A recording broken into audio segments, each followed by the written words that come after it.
Почитувани гледачи, добра вечер. Како и секоја среда во 19:15, вие сте со Трета порта, емисија која за вас сурфа на интернет и ви ги презентира најинтересните колумни, анализи и коментари на различни теми. Оваа емисија наш гостин ќе биде Александар Русјаков, писател, колумнист и член на групата Македонски манифест, која бара прекинување на преговорите за името. Русјаков, добра вечер. Вие редовно пишувате колумни. Верувам дека нема да ви биде тешко сега тука во студиото со нас и да ги коментирате. Не, воопшто. Би ми било проблем само да ги коментирам оние колумни кои што сум ја директно напаѓан, али све друго не е никаков проблем. Нема да ги презентираме тие колумни каде што сте вие напаѓани, но ќе презентираме ваша колумна. Значи тоа се ваши ставови кои се сега и со ваша колумна и ќе ја почнеме емисијата. Значи емисијата ја почнуваме со колумна на Александар Русјаков, посветена на последните настапи на опозицијата, на опозицијската СДСМ, и колумната е насловена "Ни Алистер Кроули не помага". Ова се мисли на информациите дека познатиот британски пиар стратег Алистер Кроули ќе се вклучи во кампањата на Алистер Кемпбел, да. Сега еве го извадокот од колумната. Русјаков, кој е тука и во студиото, во колумната вели вака: "Ке ми одговори ли сега госпоѓата Шекеринска како незината партија, кога ќе дојде на власт, ќе го реши проблемот на Грција со нашето име, а меѓутоа да го зачува македонскиот идентитет, кога Грциве мртви ладни". По незиното интервју ни го влепија и нами неа ова соопштение. Како ќе го зачува идентитетот во незините конструктивни преговори, во кои ќе мора да се соочи токму со ова вештачки и невистинит поим македонска нација. Тука се мисли на грчките ставови. Продолжуваме во истата област, во иста насока. Значи, тука новинарката и колумнистка Мирка Велиновска исто така се обраќа на настапот на Радмила Шекеринска од СДСМ за незиното интервју дадено за грчки медиуми. Па Велиновска вели вака: "Шекеринска го поддржа грчкиот фашизам". Тоа е насловот на колумната. А поентата на Велиновска е подолу.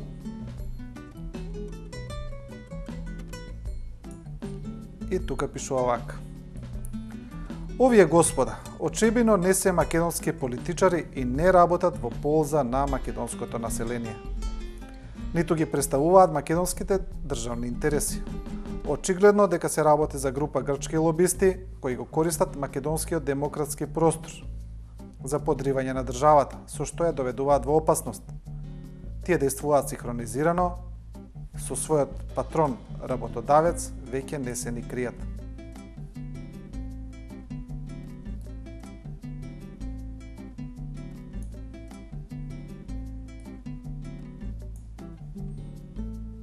Продолжуваме со уште една колумна. Овој пат тоа е колумната на Илија Димовски од ВМРО ДПМН, директорот на Центарот за комуникации, кој исто така се осврнува на интервјуто на Шекеринска и вели вака: "Незрелост на политичките ставови. Интервју што многу и наштети на Македонија". Во својата поента Димовски вели: "Внесувањето дневна политика, ситна пресметка со своите домашни политички противници и голема доза омраза кон нив,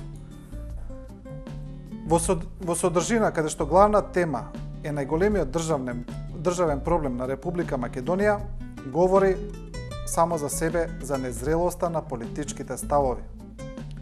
Никој во Грција не го интересира дали СДСМ или конкретниот политичар имаат мали или огромни критики кон владата, но се многу заинтересирани ако тие критики може да бидат искористени во зацврстување на својата агресивна политика".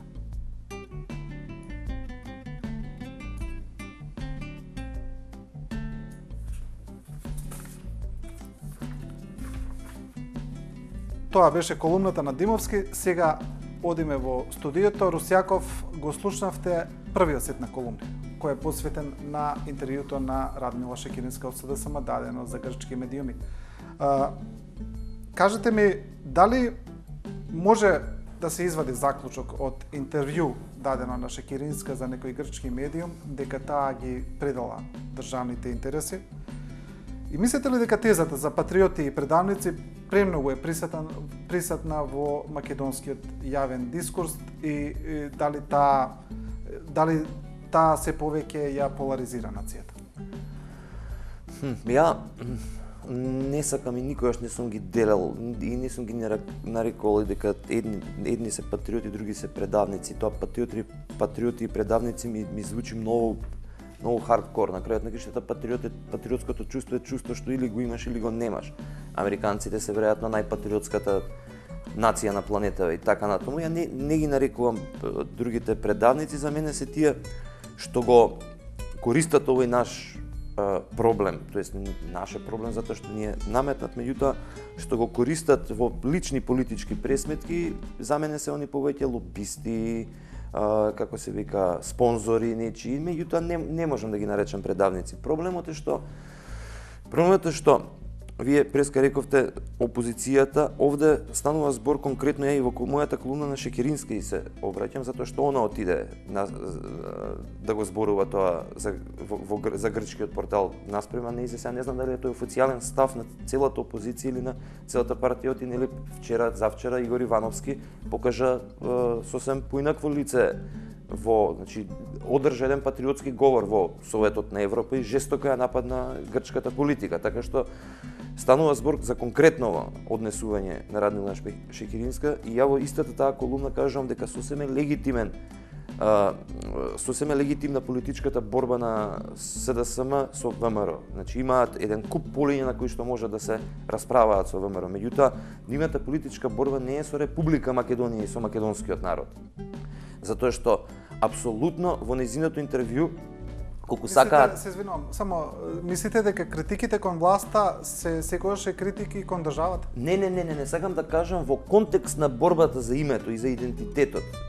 Едноставно не смее да и падне на памет такви работи да зборува за грчките портали, затоа што им го олеснува теренот за борба против нас. Јас кажувам, апсолутно е легитимна нивната борба со ВМРО ДПМН. Меѓутоа, не е легитимна борбата со македонската држава и со македонскиот народ, затоа што македонската држава не е ниту власта, ниту ВМРО ДПМН, ниту СДСМ.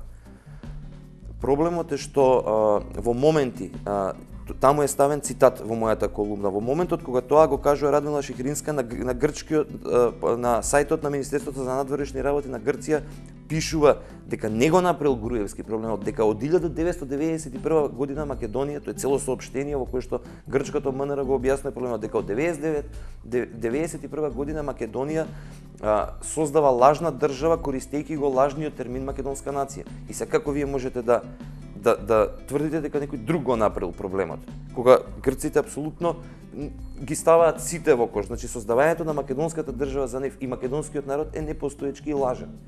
Така што Шекеринска тука прави проблем. Добро, се продолжуваме со емисијата. Значи сега одиме на колумни кои имаат различен став од првиот сет на колумни. Значи одиме прво со Ивор Мицковски, кој е член на СДСМ, кој се осврнува на посетата на премиерот Груевски во Њујорк и неговата колумна исто така се однесува на проблемот со името, поврзана е и вели вака Мицковски. Грчката дипломатија во меѓувреме не мирува. Вчера ни испратија самоуверена порака дека Македонија е проблемот во спорот и дека ја прекршуваме превремената спогодба. Грците впрочем не ни мораат повеќе некого да убедуваат, таа работа одамна ја заврши Груевски за нив. Убеден сум дека грците не може да сонуваат за подобар сојузник од Груевски, човек за кој се молат што подолго да остане на власт.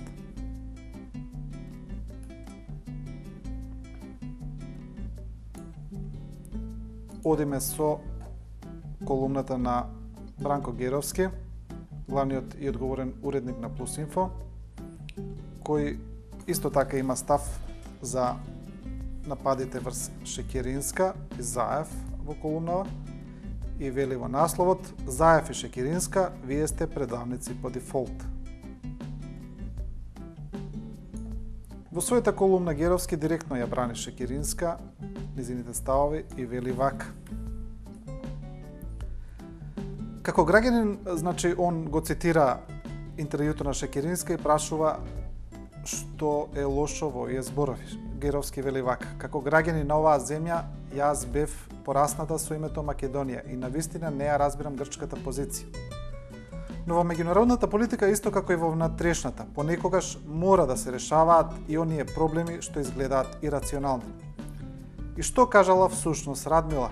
Дека проблемите што изгледаат ирационални треба да се решат? За Мирка Велиновска, колумниската која пред известно време во едно радиско интервју го објаснуваше концептот на еден прекар, што ќе го замене нашето превремено име, БРМ, бенигната теза на Шекеринска е доказ дека овие господа очебино не се македонски политичари и не работат во ползата на македонското население. Значи, тука Геровски ја коментира и колумната на Велиновска. И сега ќе ја прочитаме уште колумната на председателот на СДСМ Зоран Заев, даена за партискиот портал СДСМ.орг. Заев вели вака: брзо сватив дека Црвенковски не е единственото сениште од кое се плаши Груевски. Како поинаку да ги протолкувам серијата смешни напади и обвинувања врз мене, ако не како класичен страф?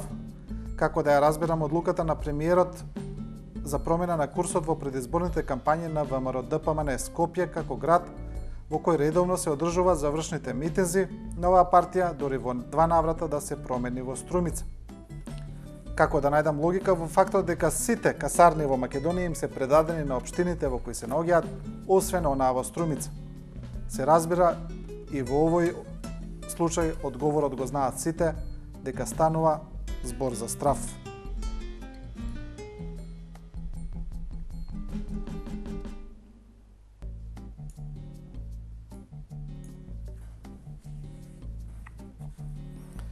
Се враќаме во студиото. Русјаков го видовме и овој сет на колумни, значи овие имаат еден поинаков став од првиот сет. Да ве прашам, опозицијата и власта многу често се обвинуваат за...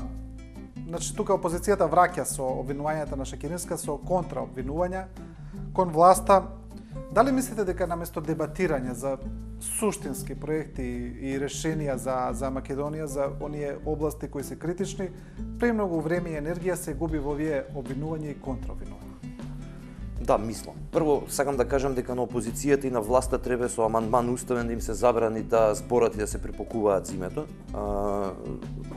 Ствари, јас сум порадикален, треба да им се забрани со устав да уопште преговараат зимето. Тоа е една работа. Друга работа... Да, тоа е барањето и на македонскиот манифест.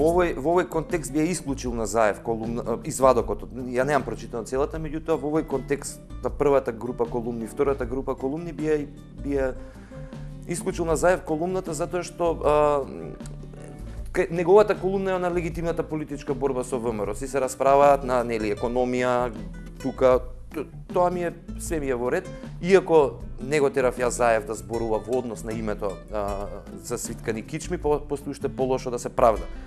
Али претходните две колумни се, посебно првата, значи на Ивар Мицковски, не знаев дека е член на СДСМ, меѓутоа ако е член на СДСМ, треба подитно да го соберат во партиски штаб, да го истегнат за уши, затоа што и прави зло на сопствената партија. Прво, не ми е јасно на која планета бил, што ја спомнува привремената спогодба и ги цитира грците, на која планета бил кога се случуваше Хачкиот процес, во кој што беше судиите таму кажа дека Македонија нема прекршено ништо од привремената спогодба, туку Грција има прекршено све од времената спогодба. Па не ми е јасно како може воопшто да се... Ама толку му сече.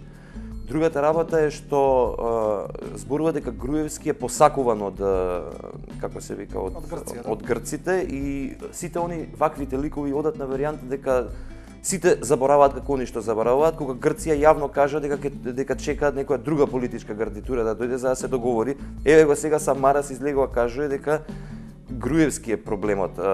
А всушност паралелно во исто време пак ќе го повторам тој фамозен тоа фамозно соопштение на грчкото МНР, значи не е тоа соопштение ниту на ВМРО, ниту на Русијаков, ниту на било кој друг, него е соопштение на грчкото МНР кај што ти кажува дека од 91 ние го лажеме светот затоа што тврдиме дека постои термин македонска нација кој што е лажа, што значи дека иако Грција всушност го враќа терминот Македонија дури 87 година, свесно нека ќе се распадне Југославија.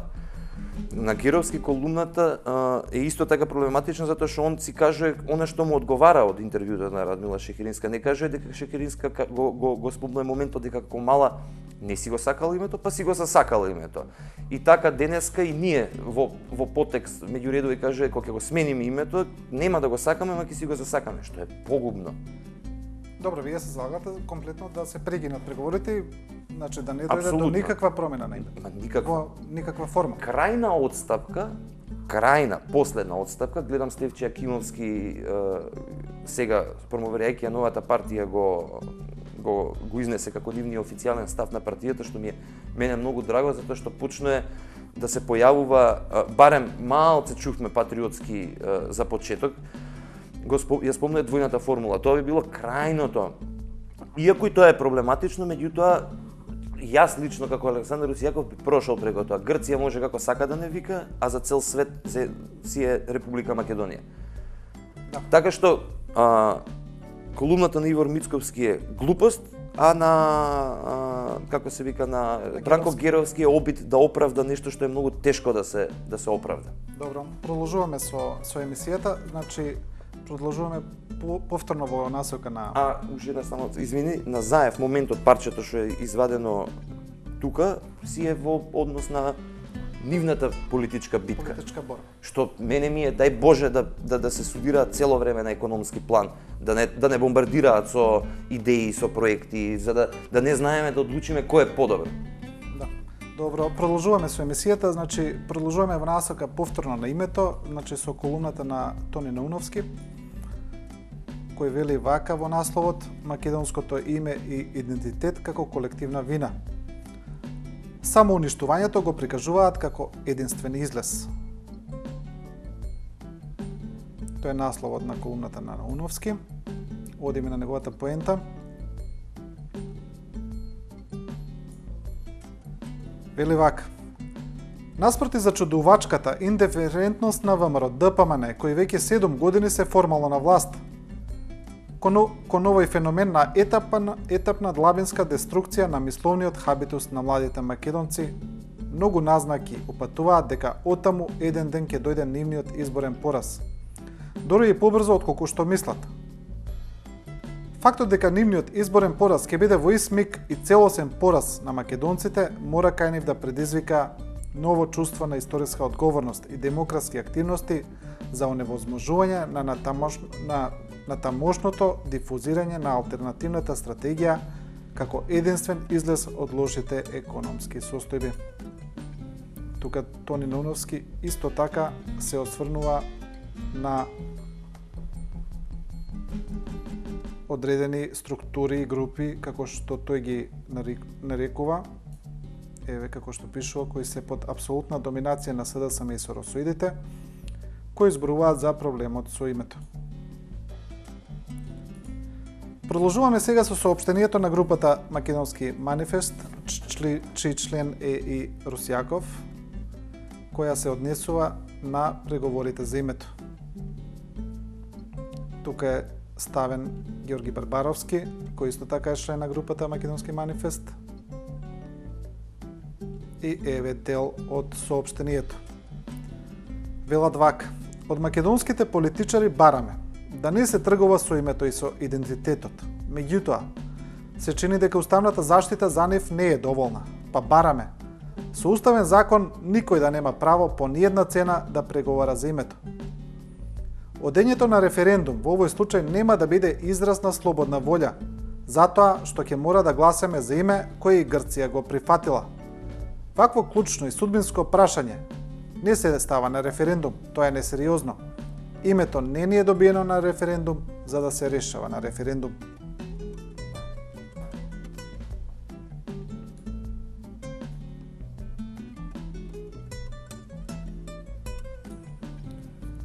Русјаков, вие сте член на групата Македонски манифест, која бара прекинување на преговорите за името. Ова е дел од ставовите, дел од другите ставови ги кажавте и сега. Кажете ми, ја сакав да ве прашам во еден друг контекст. Да, вие самиот бевте цел на напади, но на лични напади, на дисквалификации поради вашите ставови за името на социјалните мрежи, на интернет просторот, на порталите и така натаму. Кажете ми, дали мислите дека ова една негативна енергија која владее кај политичарите полека се префрлува и кај дел од новинарите кои почнуваат да зборуваат со еден таков говор на омраза, со лични дисквалификации наместо да се зборува за ставови и Па ја мислам дека не почнува кај новинар, ја мислам дека си постои тоа долго време. Мислам дека паралелно функционира како во политичарите, така и кај новинарите. Барем тој судир на концепти. Меѓутоа, ја не можам да разберам судир на концепти околу абортус, можам да разберам судир на концепти околу легализација на марихуана, можам да разберам судир на концепти околу начин на владење, ама не можам да разберам судир на концепти и да најдиктаторски би го забранил околу промена на име која што апсолутно прави промена на идентитетот, пошто само идиоти тврдат дека со промена на име не се менува идентитетот. И тоа идиоти поголеми од направа идиот, што е она за читање. Добре, сега у моментов вие се жалите на лични дисквалификации, но во моментов вие употребите една така. Идиотско тврдење, значи идиотско тврдење е да се не ми пречат мене некој да ме нарече идиот или кретен затоа што не дозволувам да се смени името. Меѓутоа, правилата на логиката ги руши оној обид што полека за среќа исчезнува, да го убедат народот дека името не е идентитет. Тоа е абсурдот. Тоа е обид да го направиш народот глупав и да падне на тој што. Затоа јас тоа го нарекувам идиотизам, кретенизам, малумност, глупост, бесмисленост, нелогичност, абсурдност. Продолжуваме, ова е, значи за крајот го имаме уште овој сет на колумни, значи толку време имаме, нели?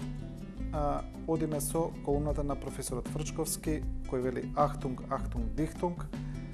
И смислата на колумната му е дека се мисли, вели, на политичкото попуштање на дихтунзите на ВМРО ДПМН.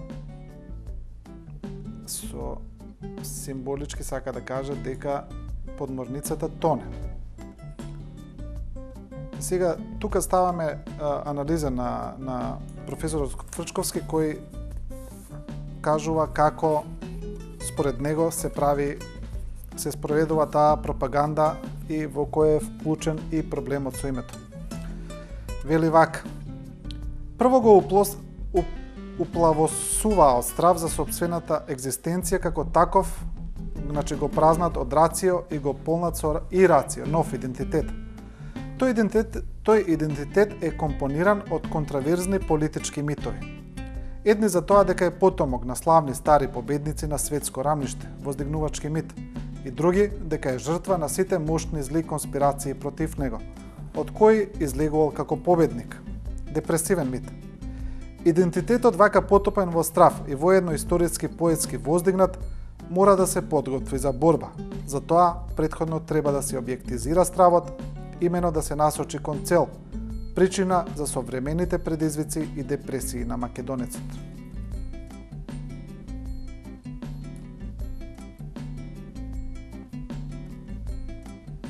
Одиме со колумната на професорката Билјана Ванковска, во која таа прашува дали Македонија е држава. Незината колумна произлегува од ставот на интелектуалецот хрватски Жарко Пуховски, кој меѓу другото ја оспорува државноста на Босна, Херцеговина, Косово, Македонија и на некои други држави според некои негови критериуми. Вели, значи морам вака да направам вовед за да се знае поентата на Ванковска. И долу Ванковска вели вака: Не можеме да им се лутиме на оние што однадвор убаво го гледаат ова и кои медиумски или академски не класифицираат во држави со ризик од распаѓање. А за тој распад зборуваат и лидерите. Колку пати само Ахмети го има кажано ова, а седи во власта и око не му трепнува. Во која нормална држава не може да се спроведе попис? Елементарна статистичка операција. Во која држава политичките партии водат сопствена надворешна, па богами и внатрешна политика? Во која вистинска држава се дели појадок на мост, во кој луѓето, не можам ни да ги наречам граѓани, се туркаат, па дури и паѓаат од мостот, за да дојдат до скромен оброк, додека власта тоа го прикажува како културен настан за градење на дух, на дружење и заедништво.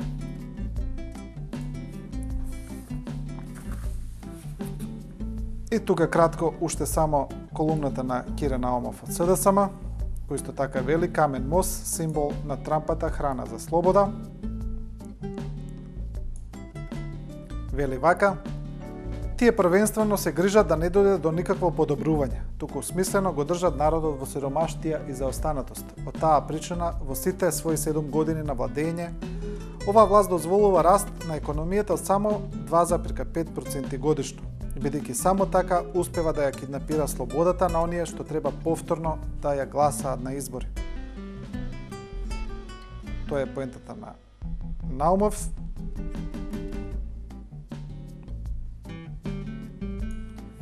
Со оваа колумна, значи, и завршуваме. И последното прашање за Русјаков. Вие во една ваша колумна исто така имавте ставови дека во Македонија нема суштински проблем со слободата на информирањето, со слободата на медиумите, со слободата на јавниот збор, но еве вака кога се соочувате со различно мислење на исто така интелектуалци, што мислите дека се случува во овој, дека едноставно тоа се различни ставови, дека некој може би манипулира за да постигне некаква цел, или дека некој доволно не ја разбира состојбата во која се наоѓа? Ја и друг пат имам кажано дека сум убеден дека на планетава Земја, посебно во демократските општества, нема да ги збориме сега несреќната Африка, комплетно уништената Африка, маниакално уништената Африка од страна на европејаните и некои други сериозно затворени општества како Северна Кореја, значи сакам да зборувам за исклучително демократските општества. Јас сум, значи дури оние што се представени како тродупло подемократски од нашите, ја не верувам дека постои слобода на говор, верувам дека постои контролирана слобода на говор. До таму додека што они мислат дека е дозволена слободата на говор, до таму е. Стално го давам примерот со германскиот Бундестаг и со гласањето за, како се вика, за водата како човеково право, каде што германскиот Бундестаг со 100 гласа повеќе го укинува.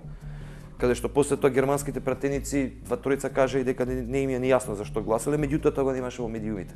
Го немаше во медиумите ширум Германија, го немаше во медиумите ширум светот. Едноставно беше так, пошто е подготовка за нешто многу сериозно што ќе бидеме живи и здрави, ќе го доживееме. Слободата на говор, во принцип, ако во она кај нас веќе е сведена слобода на говор, фактот дека кој зборува за слобода на говор цело време и за медиумски мрак, зборува опозицијата која што на свој начин се чувствува дека нема слобода на говор. Иако ја мислам дека во нивната подсвест слобода на говор значи да дојдат на власт. Друго, ја сега... Значи мислите дека кај нас нема проблем со слободата на говор? Има. Тоа ви беше теза. Не, има. Секогаш ќе има проблем со слободата на говор. Ќе има проблем со самоцензурирање, со самоограничување, со страв, мислам постои, ќе си постои тоа и не верувам дека некогаш ќе постои целосна, вистинска, чиста слобода на говор. Каде е тогаш разликата на вашиот став со ставовите на колумните кои ги прочита? Кај нас се сведува вака, како може да има забрана, диктатура и слобода на говор кога ти јавно пишуваш за тоа? Во која диктатура? Еве ние живеевме во една нежна, да речеме блага диктатура, ние што немавме по семејствата, како се вика, луѓе кои што биле одведени по логори, меѓутоа југословенската диктатура се сметаше за помека. Каде таму можеше да излезе некој да напише дека е диктатура? Мислам, тука е апсурдот. Зборувате за диктатура во медиуми. Русјаков, не истече времето, ви благодарам за гостувањето во 24 вести. Почитувани гледачи, ова беше уште една трета порта, секоја среда во 19:15. а вие останете со програмата на 2040.